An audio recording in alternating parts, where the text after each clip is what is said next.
tenho uma palavra hoje no Salmo 94, versos 17, 18 e 19. Diz assim o Salmo 94. Se o Senhor não tivesse me ajudado, eu já teria ido para a terra do silêncio, ou seja, já teria morrido. Ó Senhor Deus, quando senti que poderia morrer, o teu amor me amparou. Porque quando estou aflito e preocupado, é o Senhor que me consola e me traz alegria. Gente, não tem como evitar. A morte faz parte da nossa vida, não é mesmo? Até que chegue a nossa vez, todos nós passaremos pela triste experiência de sepultar nossos queridos. A realidade da morte chega para todos, querendo ou não. Será que é possível estar preparado para esses momentos de separação? Como agir diante de uma tragédia causada pela morte? Olha, a morte de alguém próximo é uma das dores emocionais mais fortes que uma pessoa pode sentir. Quando a gente perde alguém muito importante para nós, nossa reação é o sofrimento. Toda perda dói. Não é fácil a gente desligar, deletar uma realidade porque ela não volta mais. O sofrimento, nesta hora, é algo natural e até mesmo traz saúde, porque chorar, sofrer, curtir o luto é a forma de expressar aquilo que estamos sentindo. O luto é a resposta natural de sofrimento diante de uma grande perda.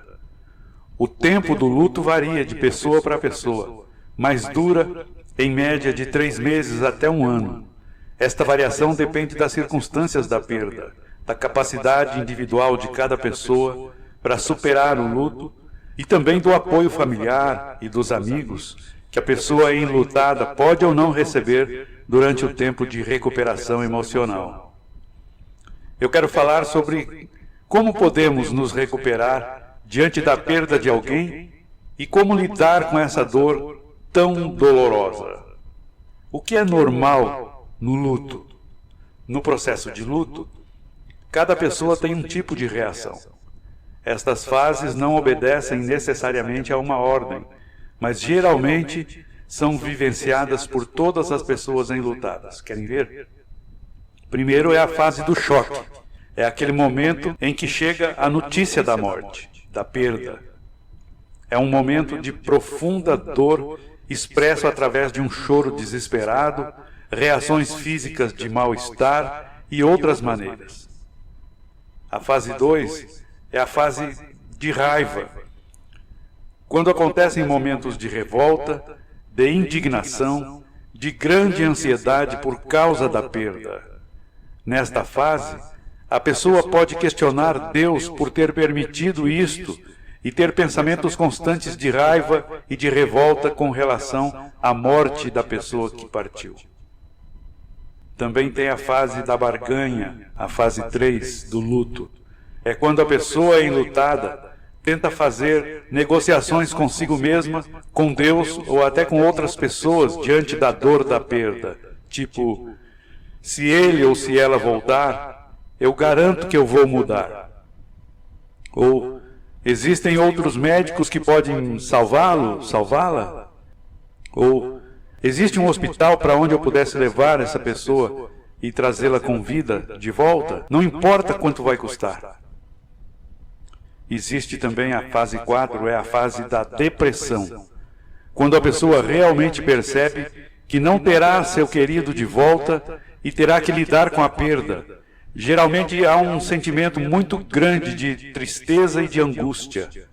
Algumas pessoas podem até se isolar, preferir ficar em silêncio e realmente experimentar aquela dor, expressando todo o seu sofrimento através de um choro, seja ele muito escandaloso ou até um choro contido, apenas de sussurros e gemidos. E a última fase, fase 5, é a fase de aceitação daquela perda. Quando a pessoa realmente aceita que a perda aconteceu e começa aos poucos a caminhar com a própria vida, se permitindo novamente ter bons momentos. Isto não significa esquecer a pessoa querida, mas sim que a dor agora pode ser administrada até que ela se transforme numa lembrança carinhosa, mas sem o peso daquela dor do dia em que aconteceu. O processo do luto e da tristeza pela morte de alguém é um processo que cuida de si mesmo, ou seja, com o tempo, a tristeza vai passando e abrindo caminho para a recuperação emocional. E isso não significa que esse processo seja fácil de ser vivido. Pelo contrário, é muito, muito difícil. Mas, graças a Deus, nada é para sempre. Vai passar. E quando o luto não passa? O luto em si não é uma doença. No entanto, quando o luto não é devidamente experimentado, elaborado, trabalhado, ele pode gerar doenças tanto físicas quanto emocionais. Dizem que cerca de 15% das pessoas enlutadas desenvolvem um luto prolongado, afetando muito a qualidade de vida da pessoa por ter extrema dificuldade em funcionar, em voltar para a sua rotina, para aquelas tarefas e necessidades do dia a dia. O principal sintoma é sentir uma saudade tão intensa da pessoa que faleceu, que a pessoa enlutada não consegue se concentrar em outros projetos de vida, nem em desejos, nem em outras atividades. Muitas pessoas que entram nesse tipo de luto profundo acabam até desenvolvendo alcoolismo e câncer, e até tentativas de suicídio. Por isso, se uma pessoa que está vivendo um luto não observa melhora no sofrimento ao longo dos meses que vão passando, e se ela não consegue retomar suas atividades do dia a dia com o tempo, mas ao contrário, se sente cada vez mais angustiada e incapacitada pela dor emocional por causa da morte de alguém querido, então é necessário que esta pessoa busque a ajuda de um profissional, um psicólogo, para ajudá-la a lidar com este sofrimento de forma saudável e atravessar esta fase de luto. Outra dica importante que deixo aqui é que existem grupos de apoio comunitários e gratuitos que estão disponíveis para aqueles que experimentam o luto mais prolongado. Esses grupos costumam ajudar muito bem na recuperação emocional da pessoa enlutada por causa do amparo e da empatia de outras pessoas que estão passando pelo mesmo tipo de dor e de sofrimento. Fica o meu abraço, meu carinho a você e a lembrança do Salmo 23, verso 4, que diz: mesmo quando eu tiver de caminhar por uma estrada de trevas e morte, não ficarei apavorado, porque o Senhor está comigo. E o salmo do dia é o Salmo 94, versos 17 a 19. Se o Senhor não tivesse me ajudado, eu já teria morrido, eu já teria ido para a terra do silêncio. Ó Senhor Deus, quando senti que estava para morrer, foi o teu amor que me amparou. Quando estou aflito e muito preocupado, é Deus quem me consola e me dá alegria.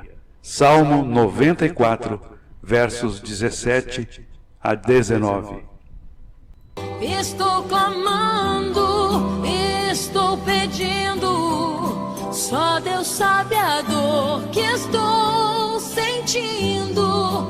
Meu coração está ferido, mas o meu clamor está